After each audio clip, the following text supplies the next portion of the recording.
Welcome everybody to the second of our summer seminars at the National Governance Association. My name's Emma Knights and I'm the Chief Executive here. But as always, I have a number of my team with me who will be providing assistance with the event. And I think, Megan, it's you, isn't it, today that's doing the slides? So if you can move me on, please, that would be great. I think most of you know, many of you will have been at our events before and know the way that we run these seminars and forums, particularly these where we want to be as interactive as possible. So you are always very good at putting your questions and comments and sharing resources in the chat. So please do that as always.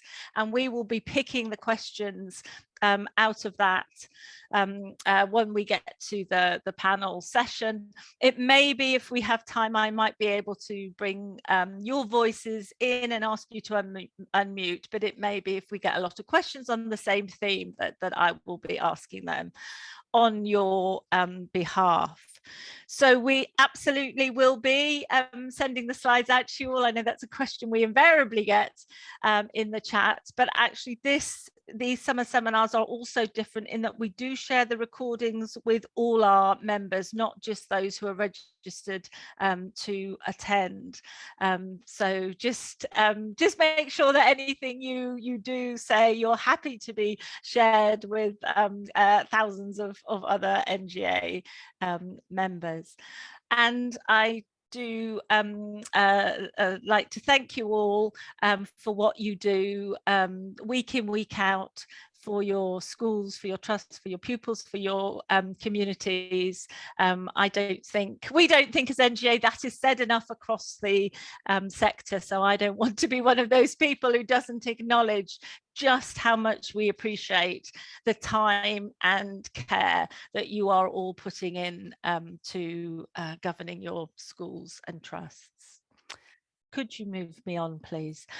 I know, because it is our want here to take the conversation right up to 6 p.m, that I won't be able to do any sign-offs at the end. So I've just put here some of our remaining events for this term, and in particular, the two remaining summer seminars, one on pupil wellbeing and Thursdays on supporting disadvantaged pupils. So you can still register on those today, should you want to.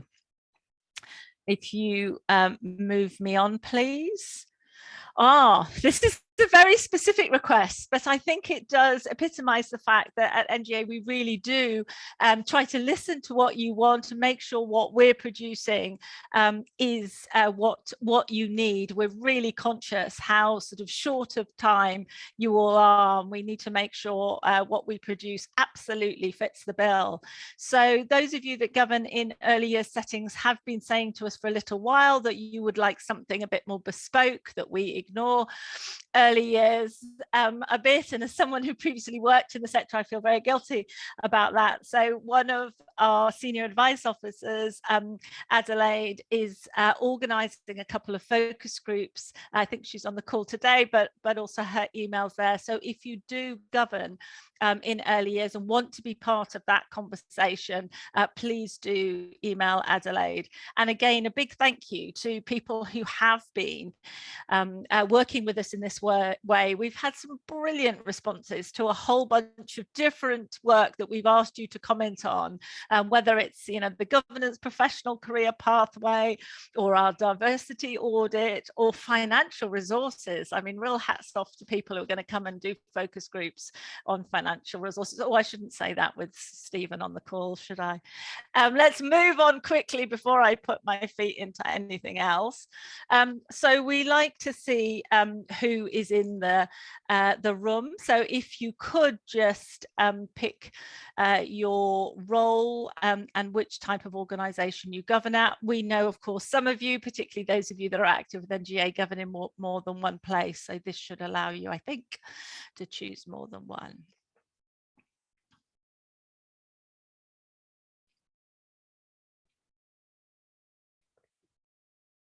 And Molly, when you've got enough answers, please do share them with us.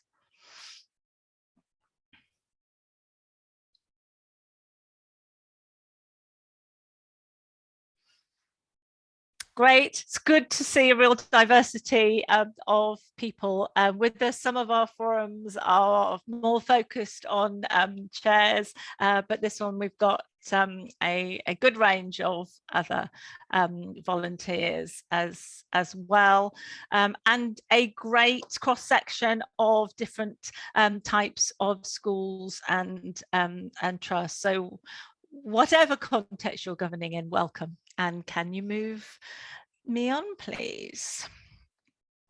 That is my one plug before we get on to today's main agenda, although one should say there is a segue here because chairs, of course, are part of leadership.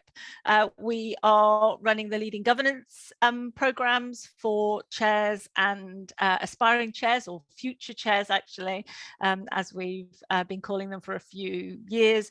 We also now run separate cohorts for trustees and governors, so that you're working with people governing in the same context. So if you're interested in that, please do click there. And now can you move me on? Right, so the topic for today, what I have termed the leadership challenge. I'm really pleased to be joined by 4 key players in the leadership sector. Starting there, I've put James Pope, who we've been working with from Heads Up for Head Teachers, at the first on, as it were, on the panel, because perhaps unlike the other 4 of us, you're not working at a sort of representative organization. So I'm hoping that you're going to sort of set out the challenges, not just for the sector, not just for governing boards, but in a way for us as the sort of sector leaders. Then we have Julie McCulloch from the Association of School and College Leaders, who I probably from here on in will be calling ASCL. Thank you, Julie. Stephen Morales, Chief Executive of the Institute of School Business Leaders, ISBL. It's really important for us to be working with ISBL as well as the education leadership organisations. And then James Bowen from the National Association of Head Teachers will be joining us too. So the idea is that after a short introduction from me, you will hear from each of the panel, but we will leave at least half the session for the Q&A for a discussion. So I'm sure we'll have a really productive conversation. Oh, I haven't said that actually, I just noticed the hashtag there, NGAConf, we are still using that even though we are virtual. So those of you that tweet, please feel free to join it in. So I thought I'd start just by pointing at a couple of things that we produce, and it's particularly gratifying that we actually produce these in partnership with ASCL, ISBL and NAHT, actually this particular one with the Local Government Association as well. I like to think that at national level, NGA tries to model the relationships that you are having at school and trust level with your head teachers and senior executives, so that's a productive, I hope, relationship, but also one based on trust and respect. So these were the what do we expect from each other document, recently updated and for the first time split into 2, one for those of you working at single schools with head teachers and another for those of you working in multi-academy trusts with chief executives. I also should say that Steve Edmonds, who's our Director of Advice and Guidance, actually does a lot of the doings on these resources. So Steve, I'm sure, will be active in the chat and may have something to say later on we get to the discussion. So if you can move me on, please. Again, in terms of the partnership and the way we work together. We did have in the March magazine, I think the original idea was to ask me, Julie, and another colleague from NHT to write a bit about that partnership. And what we ended up with was 3 articles that were so similar. We amalgamated them into one using quotes from all 3 of us, which was really gratifying. I suppose it would have been quite awkward if we'd all come back with very different ideas of how we should be working together. And then another really important part of what we do is our Chair's Handbook. I say that because I'm now in the process of updating that in the next over the next months. And in there, I have a lot more space to talk about how that relationship works and works well. One of the chapters in that handbook is very much about that. So if anybody wants to send me comments about what I should be saying and how that would be better, please feel free to do that. It would be very timely. And if you haven't got one to hand, if you promise to comment, we'll send you one out for free. So if you could move me on, please. So here are 1 or 2 more of the things that we produced. There's quite a bit on there, but it's covering the topics of workload, well-being, development, performance management, appraisal, pay, and recruitment. So all the big ways in which we relate to leadership. There will be an accompanying document, often again done in partnership. The piece on well-being was done in partnership, and the executive leader development, head teacher development piece was done in fact with James from Heads Up. So we really try and build on the expertise from others. If you could move me on. And of course, recruiting. We have a whole suite of leadership modules within our e-learning but particularly the recruiting a senior leader modules had a really good going over. Actually, it was probably getting on for 2 years ago now, but obviously e-learning is really quite suitable if you weren't expecting recruitment.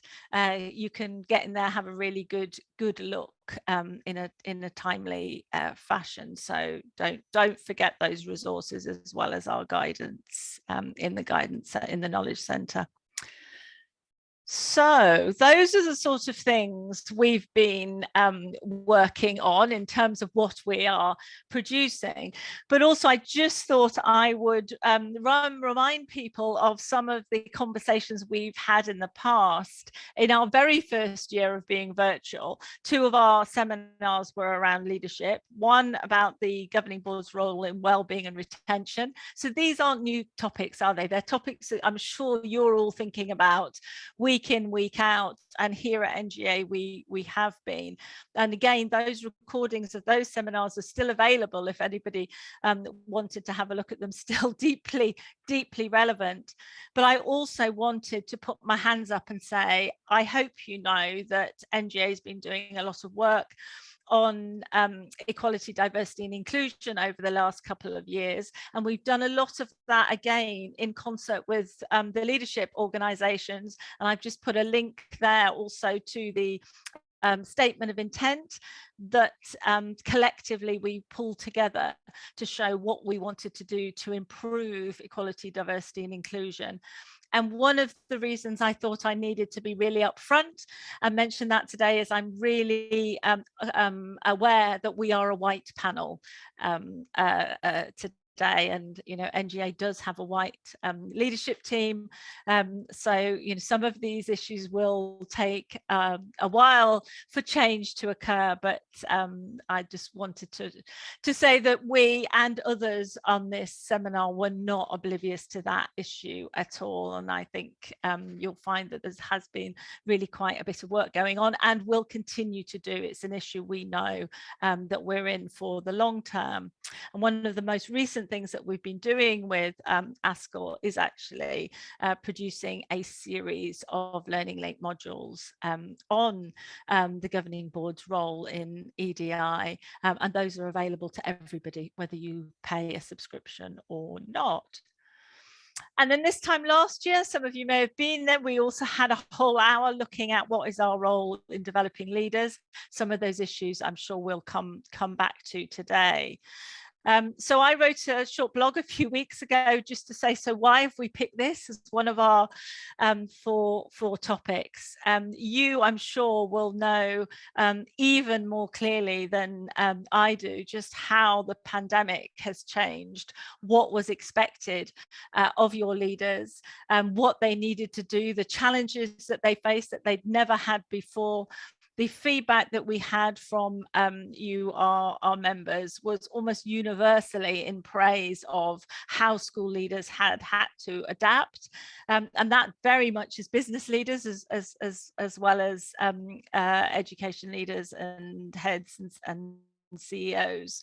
So that was a huge change that people managed really well, particularly because quite often the head teacher was the person who was facing all these different requests, demands, sometimes concerns, whether that be from parents who were very worried about their children returning to school, the parents who were very worried about their children having to wear masks, from staff concerned about the effect on them and their families. So they were managing that all the stakeholders. So I think that has made us all, hasn't it, whether we work in schools or not, the pandemic has made us all think a little bit about how we manage our lives and what our priorities should be.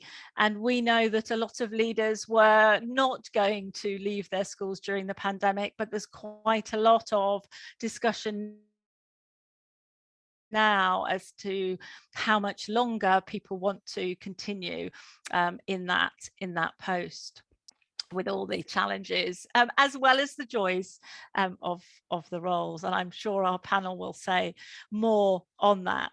And the other thing I don't think we talk about enough as a sector, although actually you'll also find in our Knowledge Centre quite a bit on different exec roles within trusts, but how the move to trust has changed the role, particularly of head teachers. Not always, not in the same way everywhere, but that it can be really quite significant for people. So given the white paper and the government's direction of challenge, I'm sure that's important context for us to be thinking about leadership and all the different roles. So that's more than enough from me. So can you move me on, please? And there we have James Pope from actually a number of things, including heads for head teachers. So James, no doubt you will say a little bit more about your background and what you're involved in, but the floor is now yours. Lovely, thank you, Emma, and good afternoon, everybody. It's an absolute pleasure to be here with you all on this bright sunny day. So it's lovely to be at a summer conference where the sun is shining for a change. So that's a really well organised NGA. That's a brilliant piece of work. So yeah, as it says on the slide, I am founding director of Inspired Educate, and through Inspired Educate, I do two large pieces of work which are based in networks. So the one is the Heads Up for Head Teachers Network, which is a network of several thousand people, and we do three things on behalf of head teachers at Heads Up for Head Teachers, and also deputy head teachers and assistant head teachers. We do three things. We aim to celebrate the role of headship and the work that leaders do in education.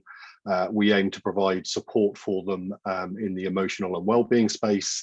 And we also campaign to work on changing the culture that exists around head teachers in our education system. And I'll expand on some of that work as I am talking. But I also work for another network organisation called Whole Education, And that is an organisation that works with schools and trusts. We work with about 700 schools or trusts across the country.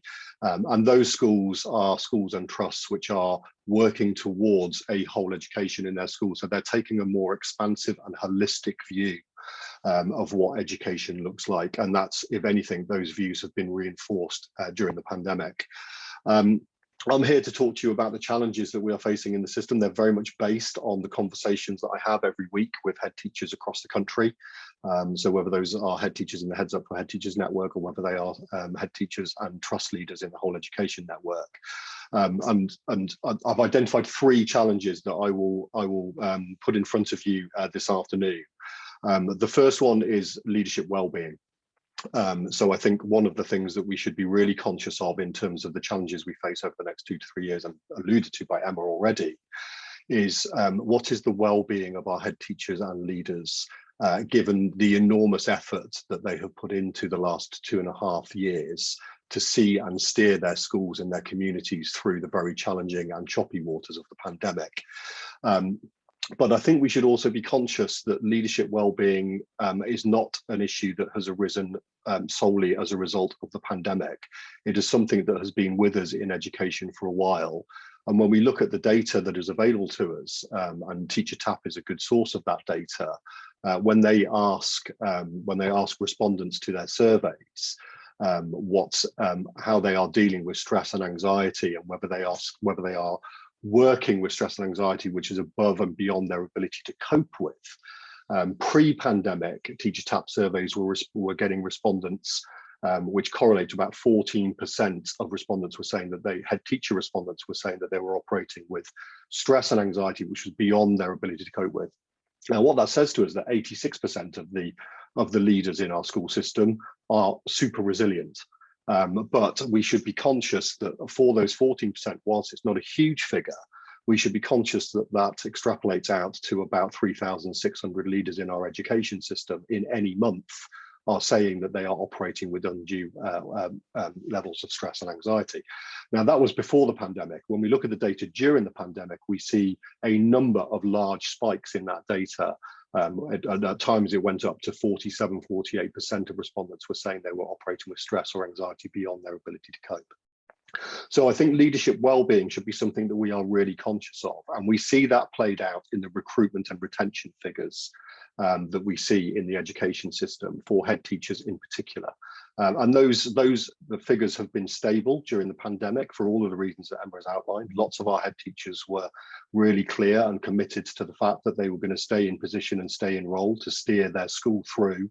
But as we emerge from the pandemic and as we perhaps shift into an endemic phase of dealing with coronavirus and COVID infections, so it becomes something which is happening in waves across our schools on an annual basis, I think we may well start to see the knock-on impacts. And in fact, from the conversations we're having with local authority regional areas, we're already starting to see a number of head teachers resigning their position before we may have expected them to. And we know that those recruitment retention figures are not strong anyway. So the data shows that around 33% of primary head teachers will stop being primary head teachers within the first 5 years of taking on the job, and the correlating data for secondary head teachers is 25% of them will stop being head teachers within 5 years. So we know that there is an issue with both recruiting head teachers into position and also keeping them into those roles. And for us at Heads Up for Head Teachers, that all very much falls into the leadership wellbeing space. How are we looking after these leaders? How are we supporting them in order to enable them to lead successfully for many years to come? The second issue that I've identified as part of this presentation is around leadership purpose. One of the things that is coming through very strongly from our network members in the Heads Up for Head Teachers network is that there has been a focus on the operational load of dealing with the impact of the pandemic. And what that has done is it's disconnected people from their strategic role, and it has disconnected people from their purpose. So the thing that gives them joy, the thing that gives them the real fire in the belly, what we're hearing more and more of from our head teachers, they've almost forgotten how to do that. And I think we should be really conscious as governors and as governing bodies and as governing boards and as trustees, when we're working with our leaders, that we are taking the opportunities we emerge from the pandemic to make sure that we're spending time revisiting our vision, revisiting our purpose, revisiting the things that we are aiming to do on behalf of our young people and in our broader communities. So the second challenge I think we face is around leadership purpose. The third challenge that I've identified is around the culture that exists around schools in our education system. And I think we should be really conscious of what that culture does and the messages that it sends to our leaders. So there is no doubt that one of the prevailing cultures in our education system is that it is constantly operating in deficit. In that, we are constantly seeking to improve the work of our schools. And when we talk about schools and we talk about the education system, we tend to focus on the things that are not working and what needs to improve. And I'm not suggesting for a second that we don't have an eye on those things, but by Ofsted's own data in the last decade and 2 decades, at any point in any framework, when they inspect schools, they tend to find that between 80 and 86% of schools are good or better. Now, that would suggest that the greater majority of our schools are doing a good job by Ofsted's rating, are doing a good job in regards to the education that they are providing within their community. And I think what we need to see is a shift away from the deficit culture of this needs to improve, this is not good enough, to one where we are much more celebratory around the work of our schools. How can governors be instrumental in tackling those 3 challenges? Well, we, as Emma has highlighted, we wrote a paper last year in partnership with the NGA around the issue of what we call intentional wellbeing support from the off. So whilst we can celebrate the role of headship and we can celebrate the impact that head teachers can have for their children within their communities, I think we should also be honest about the fact that it is a very, very challenging role. Our Heads Up for Head Teachers respondents, when we survey them, they talk about these following things and they come up often and repeatedly, and there are 5 of them. They talk about the isolation they feel as head teachers. They talk about imposter syndrome, and that's partly linked to the negative culture, but they talk about imposter syndrome. So actually, can they do the job? Have they got skills to do the job? That's self-reflection. They talk about competition in the system.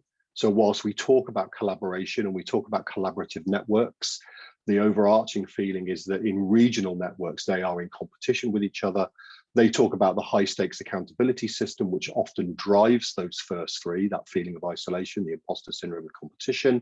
And they will also then talk about the impacts on self. So they'll talk about the impact on themselves. They will talk about their own sense of well-being, and they'll talk about the relationships that they have, both professionally and personally, being impacted by those things. So I think as governors, we need to be focused on recognizing that it is a challenging job, and therefore taking approaches when we are recruiting head teachers, or indeed with the head teachers who are already positioned in our schools, where we take an intentional well-being approach rather than one which is reactive. And so what we mean by that at Heads Up for Head Teachers is we have a clear view on how our head teacher is being supported in a non-judgmental and safe space. That is really important for head teachers. They will talk about that. They will talk about the spaces where they can't talk about the way that they are being impacted, because of course they have to be compelling leaders within their community. So it's about creating coaching relationships, mentoring relationships, supervision relationships, and as we talk about the Heads Up for Head Teachers Network, actually creating peer networks of support. One of the best places of support for head teachers, if the space is crafted to be the right space, is with other head teachers. And that is a lot of the work that we do at national and local authority level, working with head teachers to bring them together and to create safe spaces where they can talk about the challenges that they are facing and they can reconnect with their purpose. So I think one of the things that I would be urging all governors to do is to really think about how is it that we are supporting our head teacher. And as we wrote in the paper with the NJ last year, it is a really subtle shift away from saying to head teachers and leaders, what support would you like? Because most head teachers, for all sorts of complex reasons that I haven't got time to go into, will say, I'm fine, thank you very much, when they are asked that question. And I say that's complex why they do that, and there's a lot of different reasons I haven't got time to go into. So we can switch the question very subtly from what support would you like to this is the support that we offer, which bit of support would you like at this moment in time? And then it's about presenting a suite of support to head teachers so that they are being encouraged to engage in support. The second role that I think governors can play is to do with the culture that exists in the system. And I think we have to become much better as a system, and that is down to all of us who work in education to celebrate and share the great work that is happening in our schools. It tends to be that the agenda around informing parents and communities around the work that is going on in schools has in many cases, not always, but has in many cases been left to Ofsted. So Ofsted has become the feedback loop to the community about what the school is doing. And I think we need to be much stronger in our messaging to our communities about where we think our school is at, around what we think is important in the vision and purpose space of our school, and talking to our community members and our parents much more regularly, and engaging in a conversation with them much more regularly, and making sure that it is positive and celebratory. And that's not turning a blind eye to the things that need to improve. I'll come back to that point when I talk about the system, but it is making sure that our communities are having the notion reinforced to them, which is the notion that many of them will feel that actually their children are happy and safe in our schools, and their children are receiving a really good quality of education. In terms of the system and how the system can support with the challenges that I've outlined, one of the pieces of work that we are doing with a number of different groups, NGA included, and ASCL and the NAHT, and also MPQ providers, and many other groups as well, is about how we support head teachers right from the off. So the moment that they decide that they want to become a head teacher, for us, we should be putting intentional support and peer support and coaching support in place at the point at which they engage with an MPQH. We think it's really important that that's happening at that point. And we also think that at a system level, we should be putting the intentional support in at the point of recruitment, so that we see support for head teachers not as something which is reactive to deal with a problem, but something which is proactive to maintain really healthy levels of well-being and really low levels of stress and anxiety in our head teachers. We think at a system level, we need to have a much better understanding of the issues that head teachers and leaders are facing. So the isolation, the imposter syndrome, the competition, the high stakes accountability, and the impact that those things can have on relationships. And we're about to start a piece of work with University College London looking at what that looks like for head teachers within the Heads Up for Head Teachers network. And then the third thing that we think needs to happen at a system level is that we need to take a much greater emphasis on talking about development and transformation rather than improvement. Improvement by its very nature is acknowledging or leads us to think that this thing is not working well enough and therefore we need to make it better. And that feeds the negative agenda and the negative culture.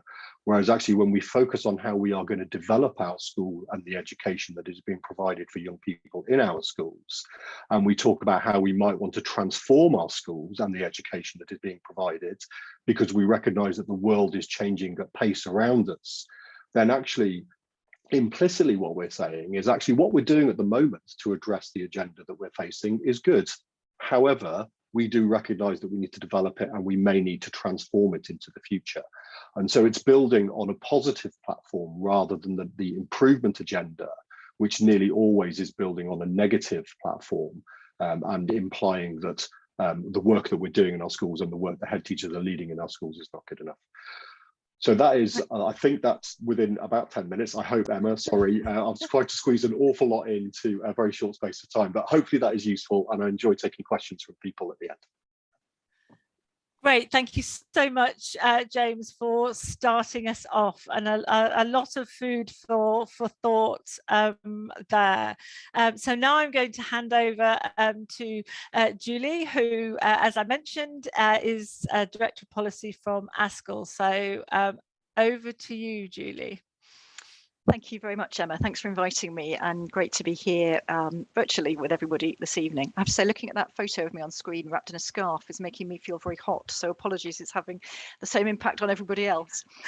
So for those of you who don't know me or don't know ASCL, I'm Director of Policy at the Association of School and College Leaders. We are a head teacher union and professional association. We represent just over 22,000 school and college leaders across the UK in all different some leadership roles. I've been at ASCL for about 5 years now doing this role, and before that I was also at ASCL leading the primary part of our business. So I think there's probably going to be a huge amount of synergy between what James has just said and what I'm going to say. Hopefully that will be helpful. One or two things I'll take in a slightly different direction. So I'm going to talk about how leaders are currently feeling in general. I'll take us a little bit more into how they're feeling about current government policies, because I think that's probably helpful for this audience to be aware of. I'll give a few thoughts on how I think governors and trustees can help with all of that, and then finish, as James did, with a few thoughts about wider changes we'd like to see across the system. So how are leaders currently feeling? Well, we pick this up in a number of ways. We have a telephone hotline that our members call us on. We've got member support officers that work directly with our members on the ground. We have an email inbox that we started actually during the pandemic called tellus@ascl.org.uk, which is just open to any of our members who just want to go blah and tell us what's going on with them. And that's incredibly helpful for us just to get a sense of how they're feeling and what's happening. This probably isn't going to be the most upbeat of presentations, but I think the two words that really spring to mind when I think about how are our members currently feeling, a lot of them are exhausted. They would often be exhausted at this point in the year anyway, but given the last couple of years that we've all had, I think that's really starting to show now, as James said. And I think too many of them actually are feeling quite demoralised at the moment, and I'll talk a little bit more about why that might be. So I think there's a few issues behind both of those adjectives. The first is absolutely the impact of the pandemic. You know, we've had 2.5 years of pandemic logistical management. It's been relentless, and school and college leaders are still very much dealing with this. You know, you'll all know COVID has not gone away, both in terms of people still getting ill, but also the ongoing impact of the pandemic on children's mental health and well-being, and the decimation of the agencies to help with this. Our members are feeling very much at the moment that the burden of lots of what children, young people and families are struggling with is falling on them to support. The current cost of living crisis is exacerbating this. We talked a few years ago, we put out a publication where we talked about schools as the fourth emergency service, and it very much feels like that's where we are at the moment. You'll hear this from the leaders that you work with, but you know, all the time we're hearing about schools clothing children, washing children, feeding children, you know, really picking up all of those things that shouldn't really be a school's job, but nobody else is doing it and they're at the front line. James mentioned accountability. I think this is something that's really starting to bite as well at the moment, that kind of ratcheting up of accountability on schools. We know that secondary performance tables, for example, are publishing again this year, albeit with caveats. We're seeing Ofsted inspections which take very little account of the impact of the pandemic. We're seeing things like, some of you will be aware, there was a letter went out to schools from the Secretary of State a few weeks ago on Bank Holiday Monday, May Bank Holiday Monday, announcing the creation of a tutoring league table. You know, all of those things build up and they have an impact. There's also the challenge of funding. With all of these kind of additional challenges, we're seeing very little in the way of additional funding. There's a small recovery premium, but you know, we all know that's a fraction of what Kevin Collins, when he was the Education Recovery Commissioner, what Kevin Collins suggested, what other organisations like the Education Policy Institute suggested was needed. And that's also being delivered in a very complex way, that recovery premium. You will all have views, I think, on the National Tutoring Programme. Certainly when we hear from our members, some are having a good experience of it. Many are very frustrated with how complex that is to navigate, how difficult it is to actually get that money and use that money in the way that they think it needs to be used. And then there's an awful lot of issues there, but for me, actually, the biggest issue, I think, at the moment is that point about recruitment and retention. Again, James talked about that. I have a horrible feeling we're going to be sat here in 2 years' time and that's all we're going to be talking about, because I think it's really, really worrying. So we're seeing, you know, right from the start of people entering the profession, initial teacher training applications are 23% lower this year than last year. Admittedly, last year we had a recession boost, as we often do, into the teaching profession, but nevertheless, that drop is stark. The government's missing its targets in traditional shortage subjects in initial teacher training like physics, maths and languages, but also for the first time in subjects like English, which is really concerning. We're seeing teacher retention rates fall back to pre-pandemic levels, and James quoted some of those stats about leader recruitment and retention. So 1 in 4 primary heads, more than 1 in 3 secondary heads who started their roles in 2015 had left by 2020. That's even pre-pandemic. And we've got all the issues at the moment around pay, which are very much in the news at the moment, with the talk of potential industrial action that we might see in the autumn term. And I just wanted to quote to you a couple of, I mentioned that email address where we get messages in from members, a couple of responses that we've had when we asked our members about recruitment and retention, because I think this really brings it home. So this is from the head of a secondary school in Slough.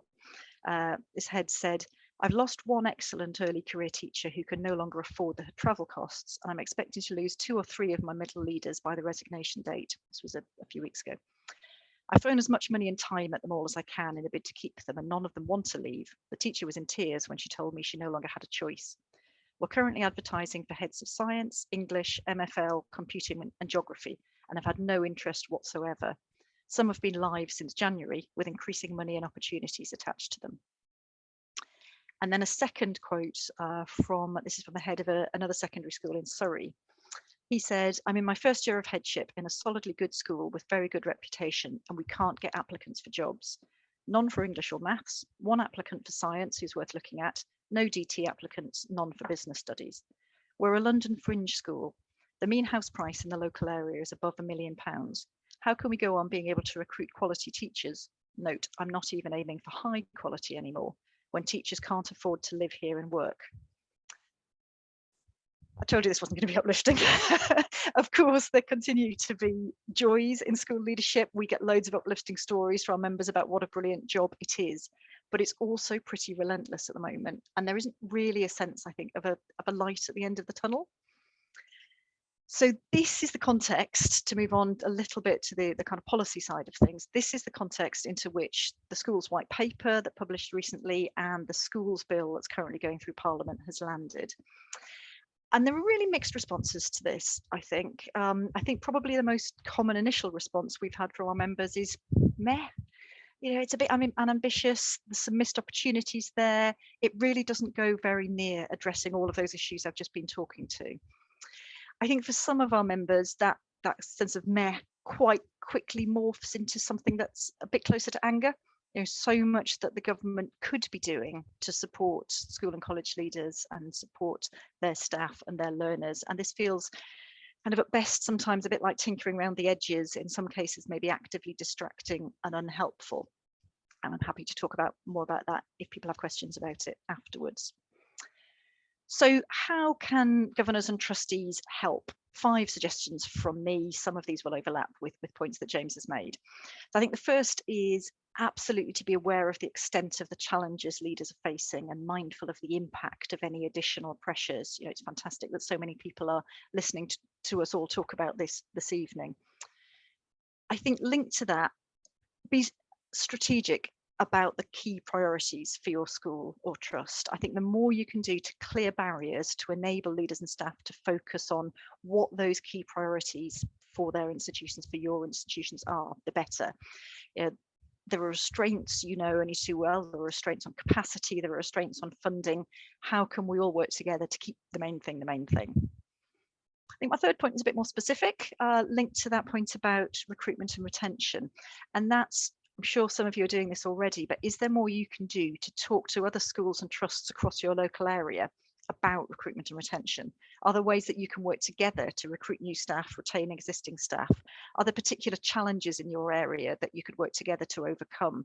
So for example, I'm a trustee of a MAT in Oxfordshire. Really, really high house prices. One of the things we're looking at is, are there ways that we could work with other local agencies around affordable housing for teachers and other staff? There might be questions, for example, around alternative provision. Are there ways that you could work with colleagues in other schools locally to look at how alternative provision works in your area, and whether that could help with some of this pressure that I've been talking about? My fourth point is about performance data. I mentioned that earlier. I think we all need to be really, really cautious about how we use and interpret performance data this year. I think we should be treating it as a starting point for asking questions, but we absolutely shouldn't be making any assumptions about what that says about our organisations. And my final suggestion is just to link back to the policy points, keeping up to date with government policy, and particularly the schools bill. The schools bill is having a very rocky route through Parliament at the moment. It's currently in the House of Lords. It's being amended on a daily basis. We don't quite know where that's going to land, but I think whatever the status of your school or trust, thinking carefully about what the changes in the bill might mean for you, how you can navigate your school or trust through them, for the benefit of the children and young people in your institutions, but also across your local area. I think that's going to be really key for all of us. And then finally, from me, Emma wanted me to think a little bit about what changes we want to see across the system. This is my turn to make a plug. A few months ago, ASCL published what we called our Blueprint for a Fairer Education System. I'll put a link in the chat. What that does is that sets out what we think should happen to turn what we think actually is a pretty good education system in the UK into an even better one. And I think the key points at the moment, thinking back to that work we did on the blueprint and all the stuff I've been talking about this afternoon, key points for us at the moment are, we think there's much more that the government needs to be doing around child poverty and around wider children's services. What can they do to clear some of that stuff out of the way, let teachers concentrate on teaching, leaders concentrate on leading, learners concentrate on learning. We think we're really worried about funding for schools. We've been worried about funding for schools for a long time. We're particularly interested at the moment in the move towards the hard national funding formula that's happening, and the opportunity there to do a much more effective deprivation weighting approach to how we fund schools with the biggest challenges. So I think there's something there that we can all be contributing to. And then finally, I'll come back to that point again about teacher and leader recruitment and retention. I think that's what we across the system need to be focusing relentlessly on, and particularly on the reasons behind this looming crisis. I know you don't like to use the word crisis, Emma, but I think we're pretty close to it. So pay, workload, accountability, professional agency, all of those things that we think are so important to attracting and retaining the best people in our schools and colleges. And I think there's a role for all of us to play there in thinking about how we can do that. So I'm sorry if that wasn't the most uplifting talk for a sunny afternoon, but I hope there's something there that's useful. And again, really happy to take questions again afterwards. Thank you so much, Julie. You're absolutely right. We may well be talking about this in a year or a year or two, and I do hope we don't get to the point where, yes, this seminar is entitled "The Leadership Crisis." We did think about it this year and decided to stick with challenge. But as you say, there's an awful lot that's challenging, and I think one of the things it's really important for us all to do is think about sort of what's within our sphere of influence, isn't it? That trying to influence things we have no chance of changing can be very frustrating and exasperating. And I suppose it's about us saying, you know, as 4 national organizations, that we will sort of work together to try and achieve change, so that the governors and trustees and their leaders can get on with the day job, which, as you say, is educating children. Thank you for that. Stephen, it's always harder coming third in a list of panelists, because obviously there are some issues there that I'm sure you would agree to have already been said. So please, absolutely fine at this point for you to agree with what's gone ahead and very much focus on the things that are maybe different from an ISBL point of view, because I'm very much obviously want to get to the point where I can bring in delegates as well. So there's definitely more pressure on you and James B now. Over to you, Stephen. The floor is yours. Thank you, Emma.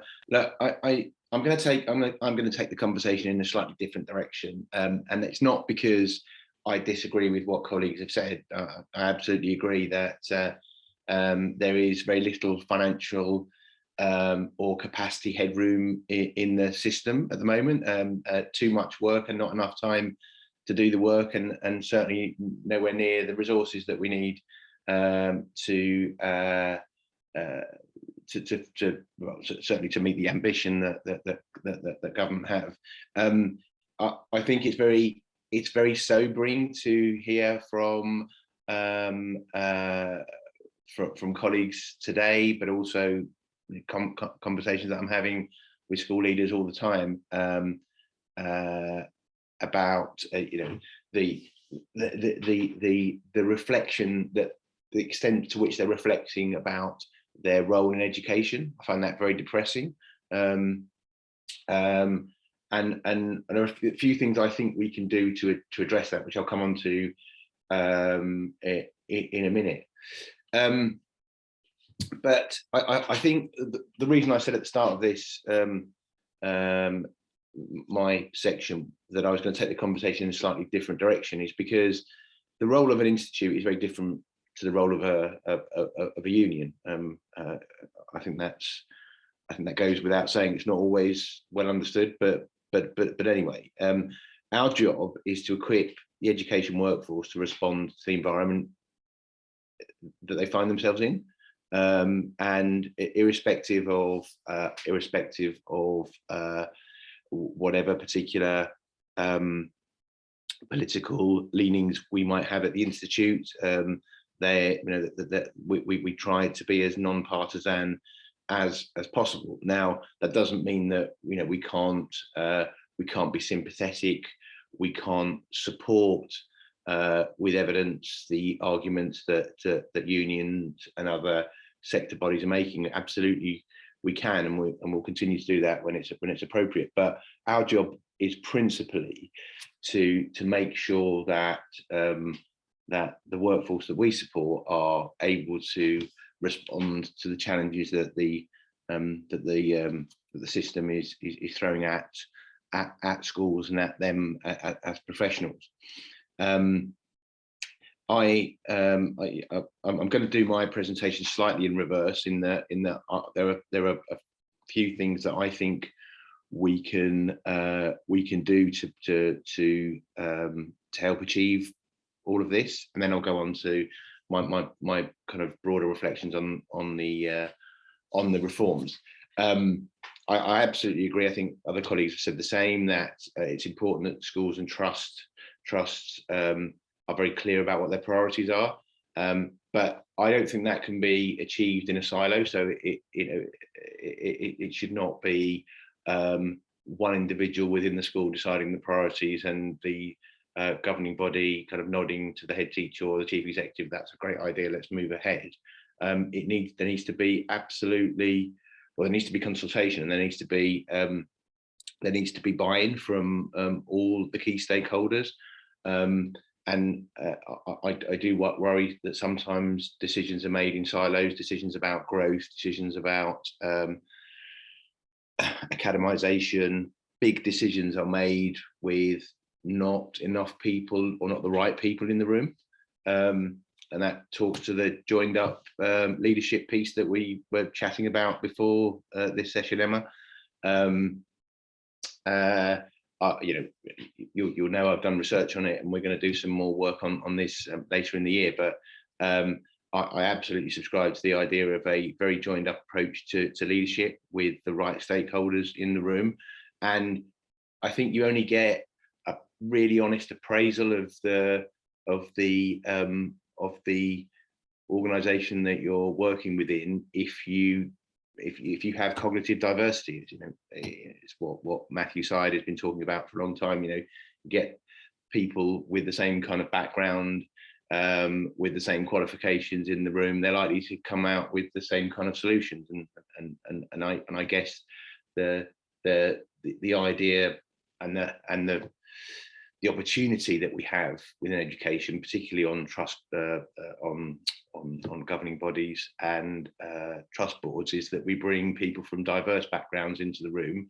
If you add to that the people from different backgrounds of business and then of course pedagogy, then you can make much more informed decisions. There'll be appropriate challenge, and the outcomes are likely to be much better, and decision making is likely to be more more robust. I talked a little bit about capacity and competency. I don't think we reflect enough about, I don't think we're really prepared to look at our organisations and say, have we got this covered? Have we got the right people in our organisation to deal with the complexity that's coming at us? And again, this is not taking a political position on the reforms, but it's just the reality of where we are. I worry that a lot of the sector is grieving for a system that was 10 years ago or 15 years ago, and they may be legitimate in wishing that we could go back to the way things were, but the likelihood of that happening and the time it will take us to reverse what's happening means that we let down a generation of learners. So we've got to work with what we've got at the moment. Now, it doesn't mean we stop campaigning for whatever we think is right, but right now we've got to serve the children that are in front of us. So if we aren't supported in the way that we were by local authorities in the areas of finance, HR, procurement, sustainability, legal issues, then we have to find that capacity internally. So I think it's really important that we reflect hard on the competency and capacity that exists within our organisations. But once we've done that, it requires, and this is a bit more pointed, I suppose, in terms of where I think government could do more, is once you've established that there is vulnerability, you would hope that there would be investment from government in developing capacity and improving our leaders and developing our leaders. So it's just not left as a problem for us to solve on our own, and particularly in the context of post-pandemic, as other colleagues have said, the war in Ukraine, the energy crisis, a cost of living levels that are unprecedented, certainly in the last decade or so. With all of that going on, to then stretch the profession even further and say, the subtext is it's not good enough, really, is it? It's not. I mean, and I think this is what James was saying earlier, that we have this kind of deficit narrative, which is disappointing. I mean, I'm the first advocate of continuous improvement, incremental improvement, looking at where you can tweak things so that you can do things better, more efficiently, more effectively. Well, I think that's right. That's part of growth and learning. But to suggest that it's absolutely broken, I don't even know what problem we're trying to fix either. By the way, I mean that's for another day maybe. But so if government want to see these reforms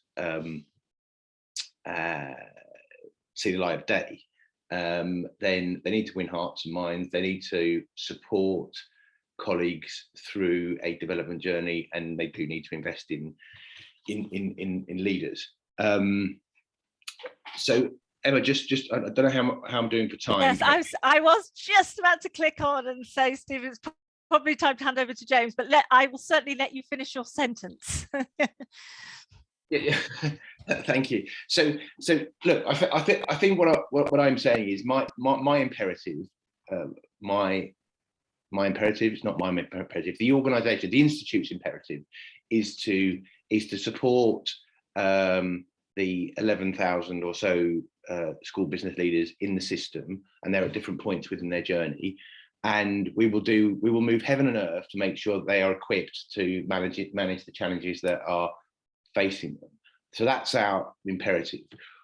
We will provide, so the way we phrase it is we will try to talk sense to power in terms of what they are pushing for, but it's not our place. I don't think it's our place to lobby for a particular system, because that's not what we do. Thank you very much, Stephen. And yes, it may be worth saying, obviously, NGA is a charity, I think, as all our members are aware. So we too, quite rightly, make every absolute effort to make sure we are politically neutral, but we are still very much, yes, lobbying in terms of the schools bill, as I think some of our members who will have attended the 4 forums we've had recently on the white paper and schools bill may be aware. So yes, very live issues at the moment as part of this conversation, aren't there? James, welcome. From NAHT. You definitely have the toughest job of the 4, trying to pull together some of those themes, because I know many of those were on your agenda as well. And Stephen just touched on leadership development, and you and I were at a meeting last week, very much talking about where is the system going with leadership development. But the floor is now yours. Thank you very much, Emma. Good afternoon, everyone. Really good to be with you. I would say I've learned a lot already this evening, but I think the most important thing I've learned from what I've heard so far is whatever you do, never ever go last when doing a panel session like this, because by the time it gets to you, everybody said all the pertinent points, and you're left with what's left over. Although what is reassuring is I think I agree with pretty much every single word that's been spoken. I'm going to try not just to kind of go over what people have said. Suffice to say, I agree with that. There was one point I was tempted to be a bit provocative and just disagree with it for the sake of it, to get a debate going, but frankly, I don't think I can. I absolutely agree with it. I'm going to focus in, I'm not going to spend too long on this because I don't want to get onto the conversation, but I'm going to focus in on a very specific leadership challenge that both James and Julie have mentioned already. But I want to kind of zoom in on it a little bit. And to put that in very, very simple terms, that is the number of head teachers that are currently or about to leave the profession. Others have mentioned it, but I want to spell it out as bluntly as that. Now, I recognise there is a danger that this is going to be another slightly downbeat presentation if I'm not careful. So I have given myself a challenge. As everybody else was talking, I thought my challenge going last will be to finish this on an upbeat note. And Emma, please hold me to that. Whatever else happens, I'm going to try and finish on an upbeat note at the end. I am going to very quickly share 2 bits of data on the screen, hopefully. So I want to share these with you. The first is taken from Department for Education's own data. It was published by EPI last week, and it shows the leaving rate of head teachers between 2012 and 2020. I think the graph kind of speaks for itself, really, in terms of the worrying picture we're seeing. And it's worth pointing out that this goes up to 2020.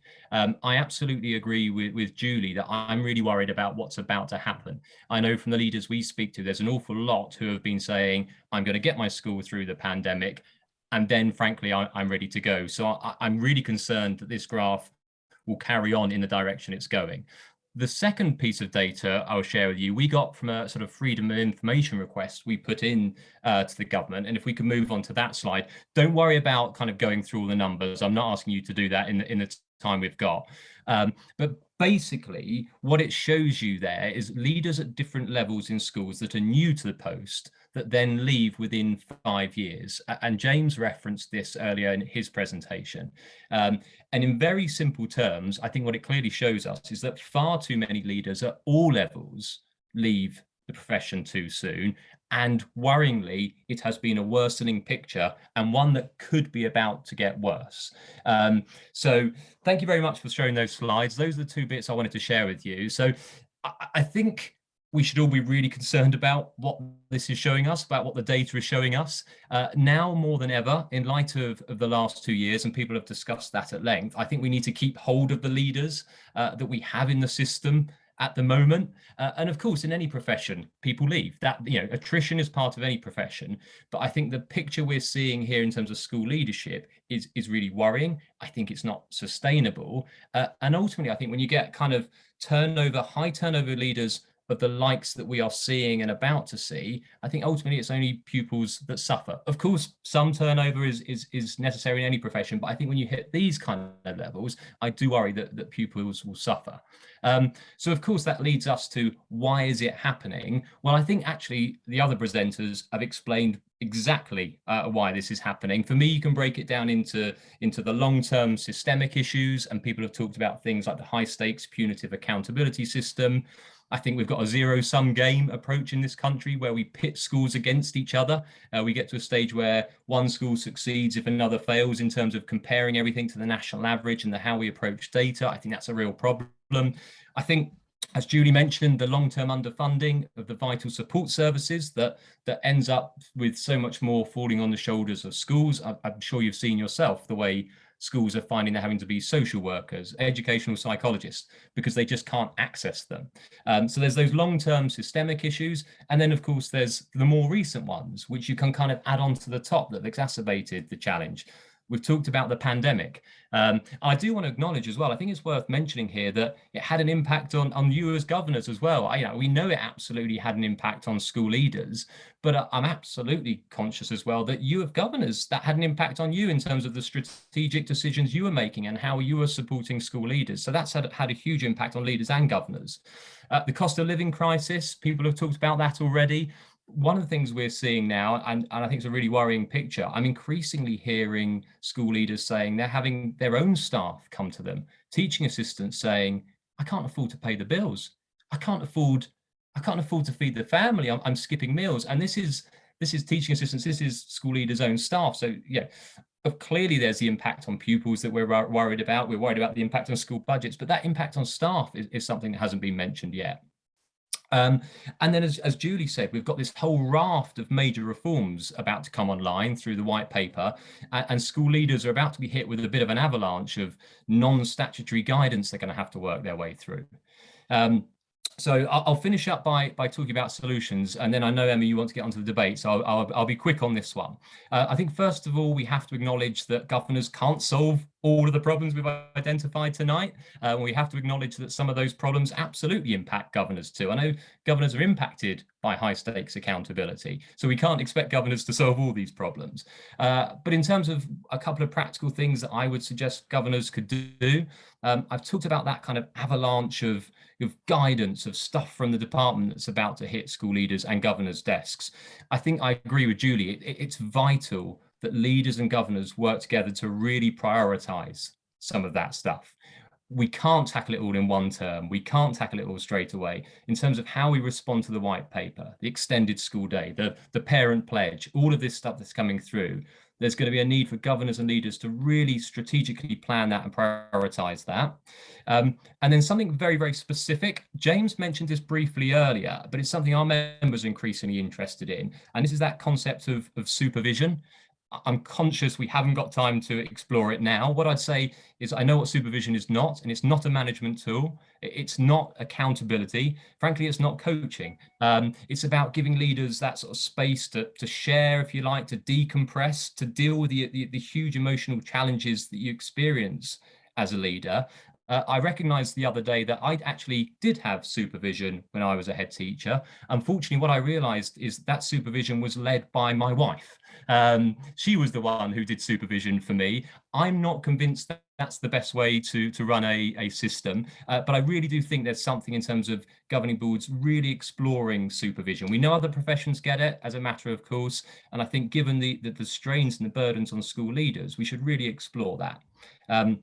Now, Emma, I promised you I would finish on an upbeat note. So if you'll give me 30 more seconds, I'm going to try and end with some upbeat, optimistic reasons to be cheerful. So I think my reflection would be, despite all the challenges that we're talking about, all the challenges that are about to come on stream, school leadership remains an absolutely fantastic job. It is both the best job I've ever had. It was also, if I'm honest, the hardest job I've ever had by quite some way. But I'll tell you a very quick story. Earlier this week, my mother of all people came to me and said, oh, I bumped into a child who used to be the head teacher of 7 or 8 years ago. And he told me to tell you, thank you very much for everything he did, because he was convinced that the work we did with him when he was at school has led him to go on and have a successful life. And if I'm honest with you, of all the things I've achieved or anything I've achieved in my career, those are the things that really hit you. And I remember thinking last night, whatever I've done in the last 5 years, it will probably never compare to that. And suppose perhaps what I'm asking governors to remember to do, and I'm sure you do this, is just constantly remind school leaders of the difference they make. It's so easy to lose sight of it when you're staring at your data, or you're worrying about Ofsted, when you've got a local authority visit or a map. You lose sight of the impact you're having. So perhaps my final thing would be to say, just keep reminding school leaders that they make a huge difference, and they should never lose sight of that. Excellent. Thank you so much, James, for ending on that note, because you're absolutely right. We need to try and be optimistic despite the difficulties and the challenges. And certainly when we were, Julia's part of the ASCL ethical leadership framework, debating what should go in there, we snuck in optimism as our 8th virtue, even though there was a bit of debate about whether it counted as a virtue, because it is incredibly important, isn't it? And I've certainly found over the last couple of years that it's been one of the ones that one has really hung on to. So that theme of celebrating our schools and our leaders absolutely is an important one, and perhaps it's one that we can tease out a bit more now about how we might go about doing that. But I also want to come back to that point that a number of you have raised around support, coaching, mentoring, supervision, because there were a couple of questions on that in the chat. But I also just wanted to start with a positive stat, which comes from NFER, the research foundation, who published governance research, one of the very few people that do apart from us, a couple of years ago, who said that of the head teachers and chief executives they had researched, canvassed, responded, 90%, was just over 90%, I think it was 91%, felt that they were adequately supported, more than adequately supported, and challenged. Actually, they asked those two questions separately and the figure was almost the same, not quite, there was a couple of percentage points in it. And I think sometimes we forget that, and I'm not complacent, because that still means 1 in 10 think they're getting a crummy deal. So we need to get it to the point where everybody feels well supported, but also what does well supported mean? And do you tick the yes, it's fine box because your expectations aren't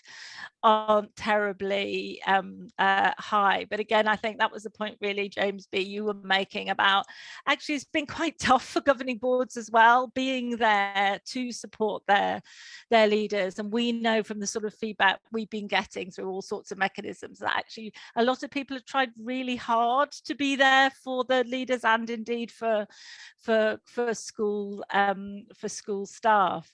But perhaps we can just maybe come back to that in terms of the roles of there's the chair's role, very particular role with the head teacher or chief executive, that one doesn't want to diminish the board's role as a whole, but we can't get away from the fact that that chair, head teacher or chair CEO role is crucial.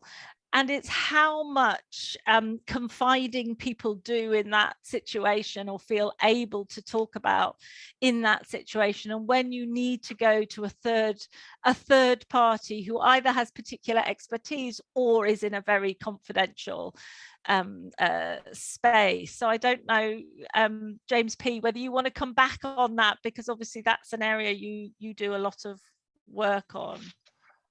Yeah, thank you, Emma. And I think it is really important to make that specific point. And there are a few comments in the chat.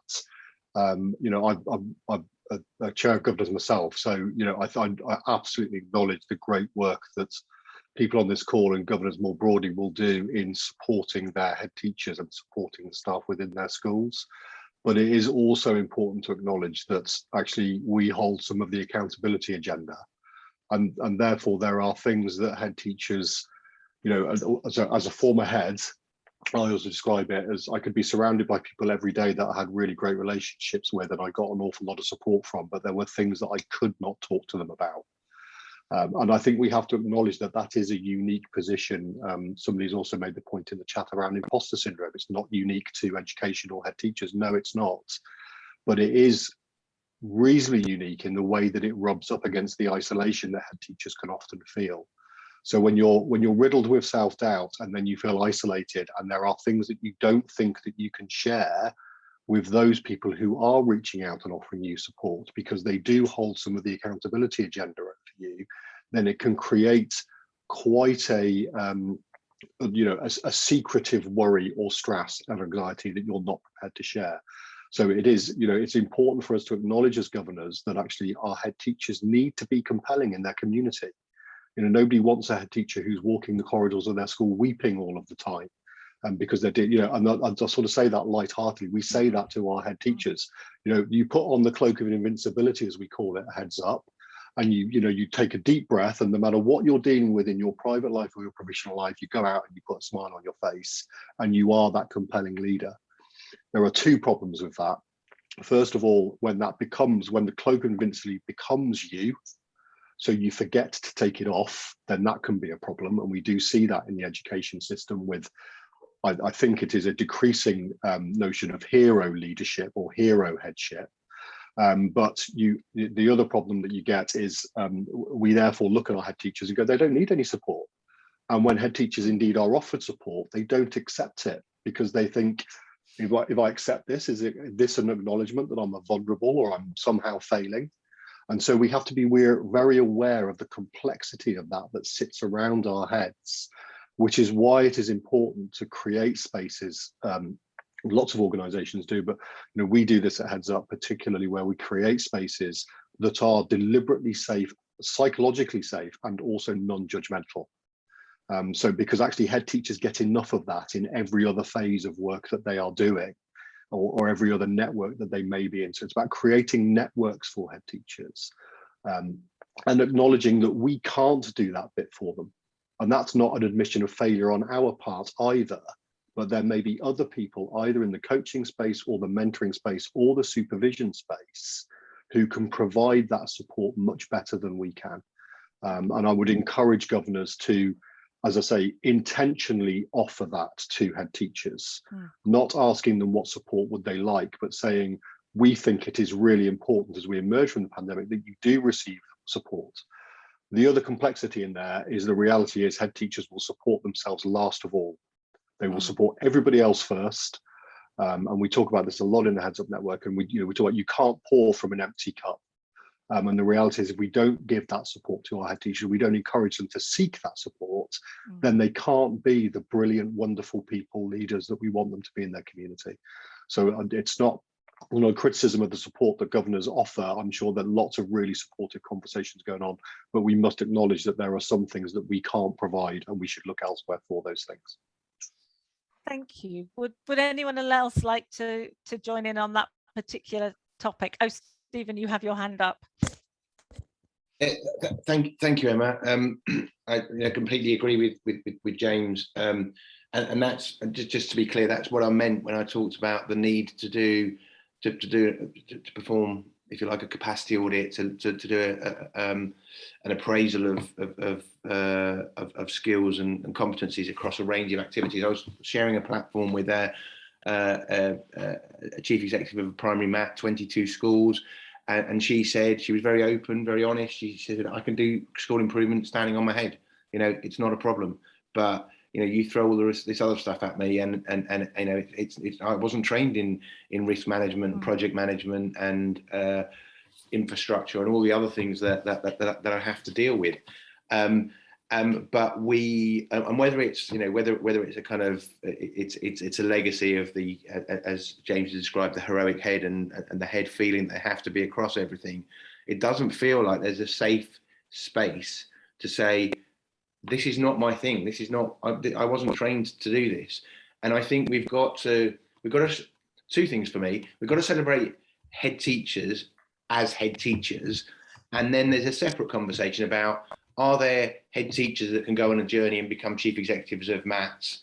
Well, maybe. Maybe there are some that are inclined to go in that direction, and maybe that there are some that are suited to that. But it doesn't mean that as a head, you shouldn't be seen as kind of inadequate, or that you're playing second fiddle to someone. Being a head is the most amazing thing. And James James B, articulated it brilliantly. Said that in his career there are things that he did as a head that and which were awesome for the communities that he serves, but he may not ever be able to replicate in his new role. I'm sure that's not true, but anyway. but the point is, we've lost our way a little bit in expecting so much from everybody, and we need to celebrate the brilliant things that people do. Yes. But with the reforms that are coming, my point is we need a group of individuals, including governors and trustees, that are, if you like, the support mechanism that the head teacher needs. Great, thank you. And I can see that both James and Julie want to come in, so we'll do that. I just do want to give a plug though for performance management done well, in terms of that the point that what made me think of it, Steve, was that phrase you used, like, this isn't my thing. Well, that absolutely should be a conversation that you're having as a head teacher and chief exec with the appraiser, to go, actually, that's a professional development need, and I really wouldn't want people to shy away from that. I think that line between support from a chair and others is quite nuanced. And I speak as a chief executive. I've been a chief executive for quite a while in 2 different organizations now, and it's not because people can't bear to work with me. I promise. We have a 3-year turnaround, so I've had to learn to work with lots of different chairs over my time, and I have to say that maybe that's just me, and I'm quite a direct, upright sort of person, but there's lots of times when I have said to the chair, actually, this is really difficult, I'm struggling with this, and I wouldn't want people not to be able to have that conversation with their chairs. That's the bit about developing a really rich conversation. I do write a bit about that in the chair's handbook. When do you as chair share those conversations more broadly with an appraisal panel or a board, and when actually is that just something that the 2 of you are having a conversation about? So yeah, we could talk about that for a whole another hour and a half, so I'm going to stop that there, but I didn't want to diminish that role of the appraiser, and making sure there's really good professional development. But James, let me you have your say, and then I'll come to Julie. Actually, that leads on really nicely, because I was going to pick up on kind of what you've just started talking about there. I was reflecting a bit there on the kind of the role of governors and chair of governors, and the link to kind of support and supervision.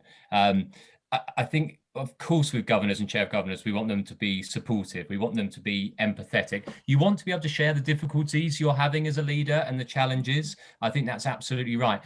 But what I don't think that the chair of governors or the governors can then do that supervision role. I think you need separate people then, because there's a limit, there's a point at which sometimes you do want to bare your soul as a school leader. You want to just let it all spill out. You want to, the frustrations, the anger. For me, that's not the conversation that you should be having with the governors. You should have very honest conversations, supportive conversations. But I think we need a separate, call it supervision, call it something different, but that ability to really explore those kind of dark emotional moments and the impact that that's having on you as a leader, I think you need that to be separate. So I was just going to pick up on, I think you were perhaps kind of going in that direction already, Emma. Thank you, James. Julie. Yeah, 2 very brief observations, because I know you'll want to bring in other questions, Emma, but I think that question about the role that governors and trustees can play in all of this, I wanted to bring in a sort of structural element to that as well. So my first point was an obvious point in some ways, but this is different depending on the type of school that you work in and the sector that you work in. So, if absolutely not kind of diminishing the difficulty of leading a secondary school, but secondary heads do tend to have more people around them to pick up some of that specialist knowledge that a couple of colleagues have referenced, and I think that makes a huge difference. That's often not the case with a leader in a primary school. It often is sometimes just them on the leadership team, and so I think the type of support they need is likely to be different.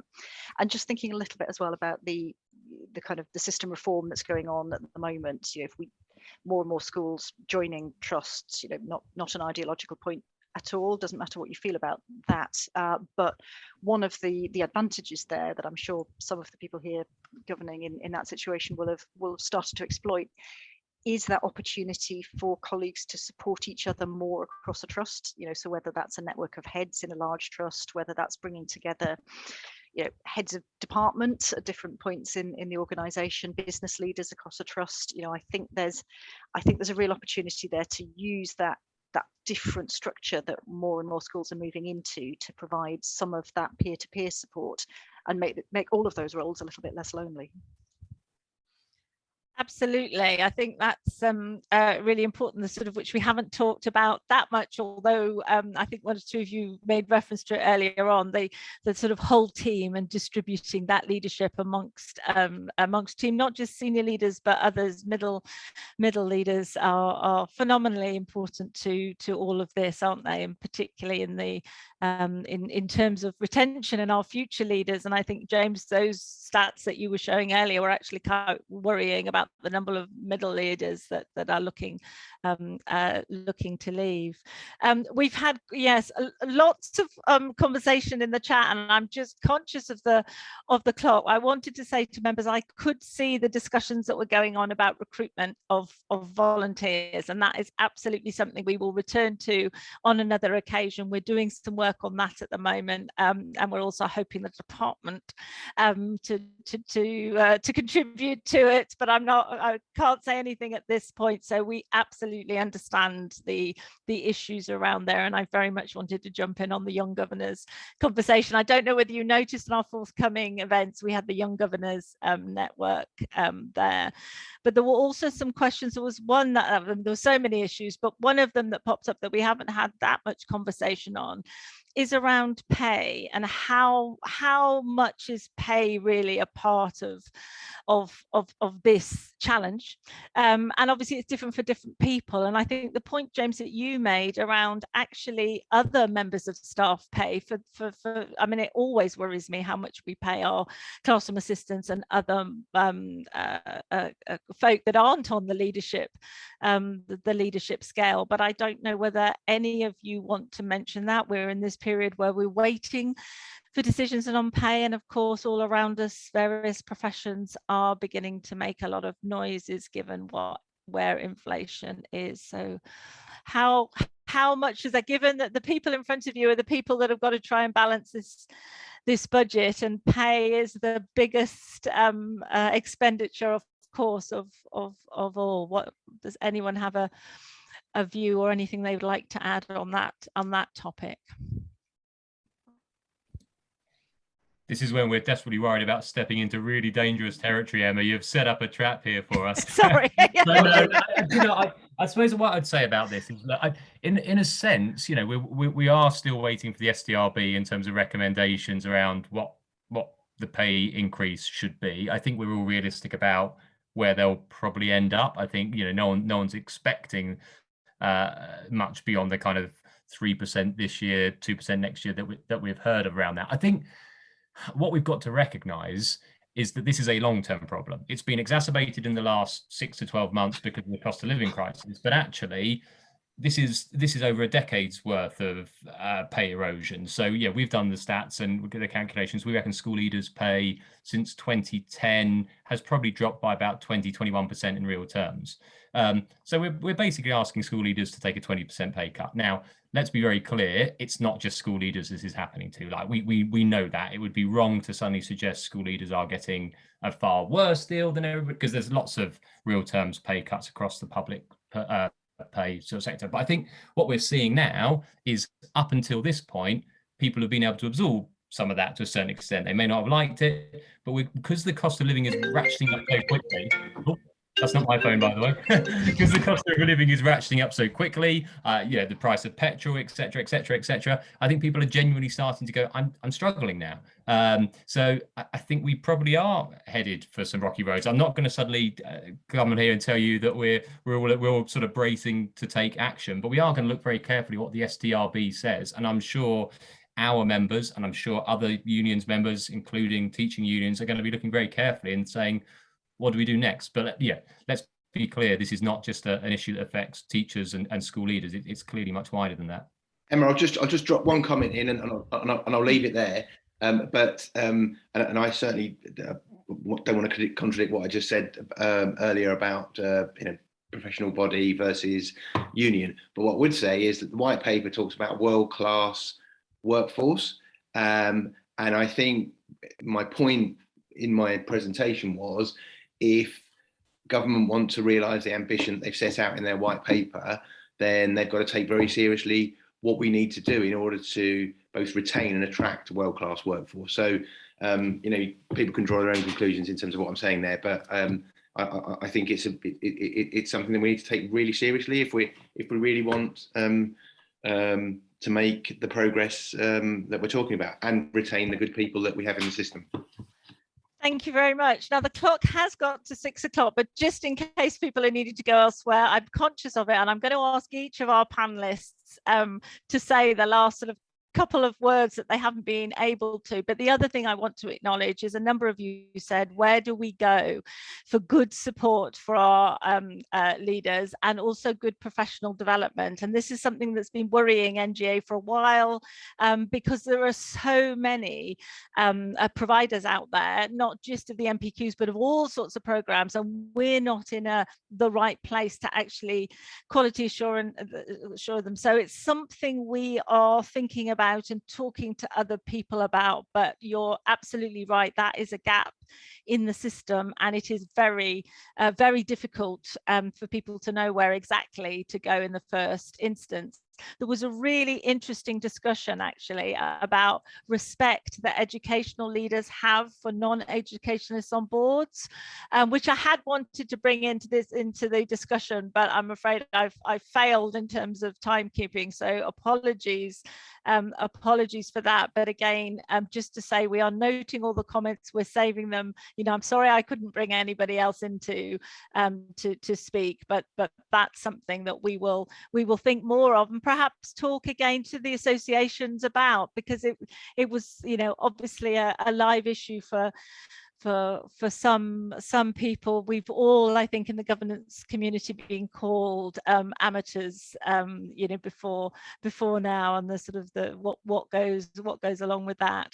But just for now, thank you so much for your contributions. And a last word, Julie, what would you like to finish with? Well, from my perspective, this has been a fascinating discussion. I talk to most of the colleagues on this call very regularly, but I think to have the opportunity tonight to really kind of delve into some of those issues has been really, really helpful.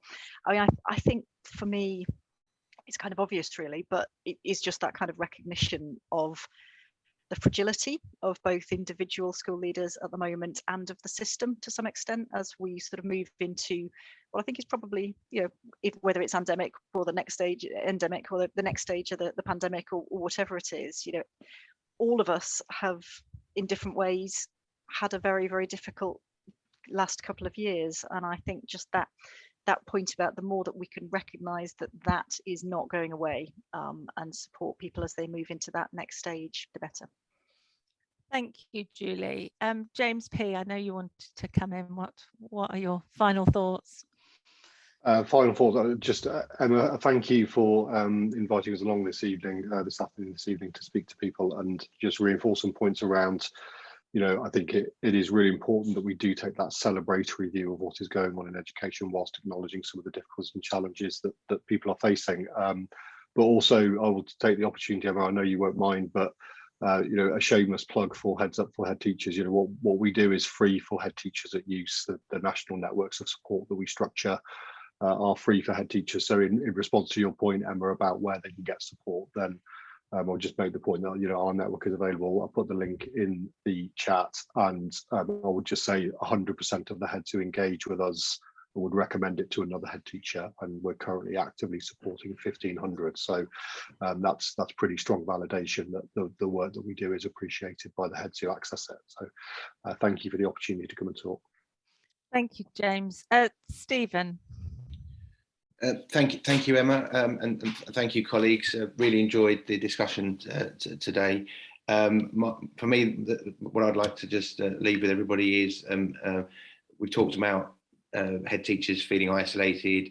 If we can continue to push for a more joined up approach to leadership, where we're honest with each other, we respect and we celebrate the diverse knowledge and experience that we have as a community. So that's head teachers, governors, and those leading teaching and learning, I think that goes a long way to helping colleagues through what is quite difficult, quite uncertain time.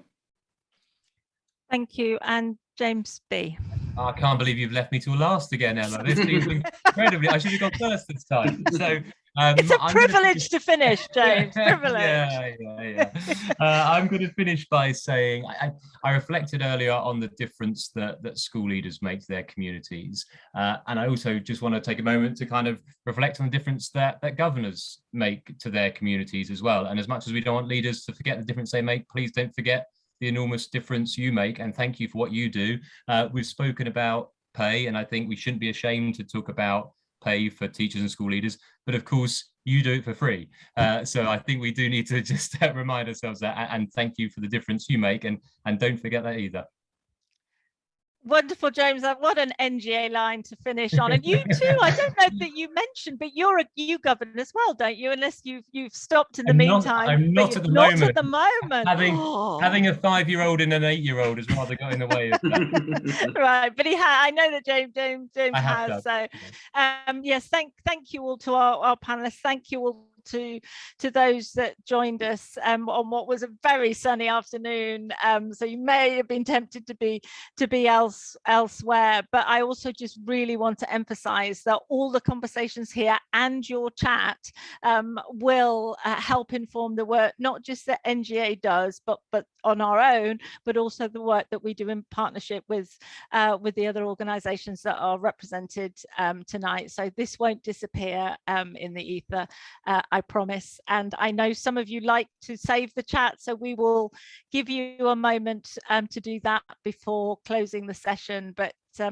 thank you to everybody involved, and please go and enjoy the rest of the evening for all our well-beings, whether we're leaders or governors. A bit of sun will do us all some good. Thank you very much. Bye-bye.